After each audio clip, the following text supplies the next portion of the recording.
Assalamualaikum warahmatullahi wabarakatuh. Saya Asifa Malia Fadlan dari SDN Meda Satria 1. Alhamdulillah, Sipa bisa menyapa kembali kalian semua. Nah, kali ini Sipa akan membahas suatu yang istimewa, yaitu keutamaan bulan Ramadan. Bersama saya dan Ustadz Saipul. Assalamualaikum warahmatullahi wabarakatuh. Waalaikumsalam warahmatullahi wabarakatuh. Gimana Pak kabarnya hari ini? Alhamdulillah sehat afiat. Gimana dengan si Pak? Alhamdulillah, baik. Pak, saya izin bertanya. Baik.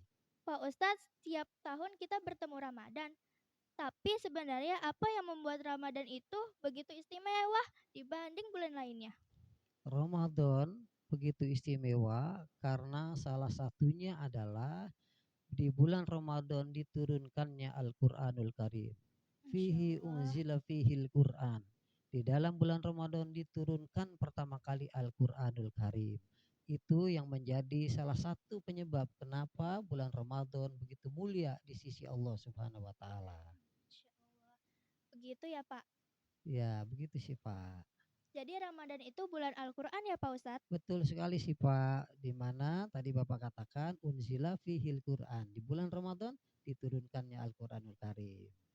Saya pernah dengar hadis tentang pintu surga dibuka ketika Ramadan. Bisa dijelaskan Pak Ustadz? Ya, di bulan Ramadan tidak hanya pintu surga yang dibuka lebar-lebar oleh Allah Subhanahu wa taala, tapi juga pintu neraka ditutup rapat-rapat oleh Allah Subhanahu wa taala. Bahkan saking mulianya bulan Ramadan, Allah membelenggu seluruh setan dengan pasukan-pasukannya. Ini tidak terjadi di 11 bulan yang lain kecuali di bulan Ramadan. Berarti sebenarnya Ramadan itu kesempatan emas ya Pak Ustadz? Betul sekali. Oleh karena itu, sebagai umat Islam, kita harus lebih meningkatkan ibadah kita di bulan Ramadan dibandingkan 11 bulan lainnya. Karena Amin. apa? Pahalanya dilipat gandakan oleh Allah Subhanahu wa taala. Begitu sih, Pak. Pak Ustadz, salah satu yang paling ditunggu adalah Lailatul Qadar. Apa keutamaannya? Ya. Lailatul Qadar itu adalah malam kemuliaan yang ada di bulan Ramadan juga, ya. Di Masya mana ketika Allah. seseorang beribadah di Lailatul Qadar, maka sama saja beribadah 1000 bulan. 1000 bulan itu sama dengan 83 tahun sih, Pak. Wah, Masya Allah. Sementara umur manusia rata-rata 63 tahun. Kalau pahala yang diberikan Allah 83 tahun, maka kita telah mendapatkan bonus pahala yang luar biasa yang terjadi di bulan Ramadan, yakni ketika terjadinya Lailatul Qadar. Wah, begitu ya Pak. Sipa baru tahu. Ya, Masya Allah, Syifa. Berarti jangan sampai kita justru lalai di akhir Ramadan ya Pak Ustadz? Betul sekali. Nah, kita ini umat Islam terkadang di akhir-akhir Ramadan malah lalai. Padahal kata Nabi, awaluhu rahmah, 10 hari pertama di bulan Ramadan Allah menurunkan rahmat, kasih sayang. Wa ausatuhu maghfirah. Di 10 hari kedua Allah mengampuni segala dosa dan Masya kesalahan umat Allah. manusia. Wa akhiru itku minan nar. Dan 10 hari ketiga Allah membebaskan orang yang berpuasa di bulan Ramadan dari siksa nerakanya Allah Subhanahu wa taala. Tapi sayangnya ternyata di 10 hari terakhir banyak orang yang lalai untuk meningkatkan ibadahnya pada Allah Subhanahu wa taala. Astagfirullah.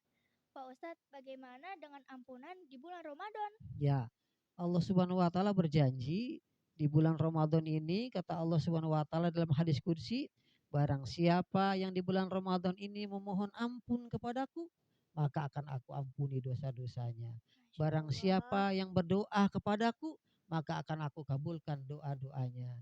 Dan barang siapa yang pengen hajatnya, keinginannya, cita-cita yang dikabul Allah Subhanahu wa taala, kata Allah Subhanahu wa taala, maka akan aku kabulkan seluruh permohonannya. Masya Allah.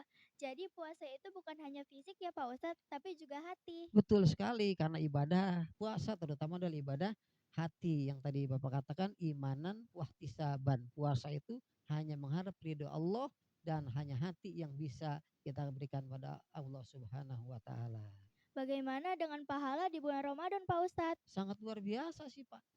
Coba tadi Bapak katakan di bulan Ramadan pintu surga dibuka rapat-rapat, pintu neraka ditutup rapat-rapat. Ya, kemudian setan dibelenggu. Kemudian di bulan Ramadan turunnya Al-Qur'an. Masya Kemudian Allah. ada juga Lailatul Qadar. di mana di Lailatul Qadar itu sama dengan ibadah kita 1000 tahun. Lah, alangkah ruginya seseorang yang ketika datang bulan Ramadan, Allah berikan panjang umur di bulan Ramadan, Allah beri kesehatan di bulan Ramadan, tapi tidak melakukan kesempatan terbaik itu untuk melakukan beribadah pada Allah Subhanahu wa taala. Masya Allah, jadi bulan Ramadan itu benar-benar panen pahala ya Pak Ustadz? Betul sekali, maka alangkah ruginya kalau kita berleha-leha, santai di bulan Ramadan hanya tidur. Meskipun ada hadis yang menyatakan tidurnya orang berpuasa itu ibadah, tapi tidak tidur terus. Ya kan kalau tidur terus bukan ibadah namanya itu ya. Harus kita tingkatkan ibadahnya. Begitu sih Pak. Kalau tidur aja dinilai pahala ibadah, apalagi kita tadarus Al-Qur'an, apalagi kita istighfar, pasti pahalanya dilipat gandakan oleh Allah Subhanahu wa ta'ala. Masya Allah. Pak Ustadz, mungkin ada pesan terakhir untuk sahabat pendengar agar Ramadan kali ini bisa lebih bermakna? Baik kaum muslimin muslimat dimanapun berada, saya berpesan khususnya pada diri saya, marilah di Ramadan kali ini kita beribadah semaksimal mungkin. Seakan-akan Ramadan kali ini adalah Ramadan terakhir bagi kita. Ketika kita menjadikan bulan Ramadan ini adalah bulan terakhir bagi kita, maka kita berusaha semaksimal mungkin untuk meningkatkan ibadah kita kepada Allah Subhanahu wa taala. Amin ya robbal alamin. Terima kasih banyak ya Pak Ustadz untuk ilmunya hari ini. Sama-sama sih Pak, semoga pahala puasa kita dan ibadah kita yang lain diterima oleh Allah Subhanahu wa taala. Sahabat Amin. semua, semoga kita bisa memanfaatkan Ramadan dengan maksimal dan mendapatkan ampunan serta ridho Allah Subhanahu wa taala. Saya Sipah. Dan saya Saiful Bari HM. Assalamualaikum Assalamualaikum warahmatullahi warahmatullahi wabarakatuh. wabarakatuh.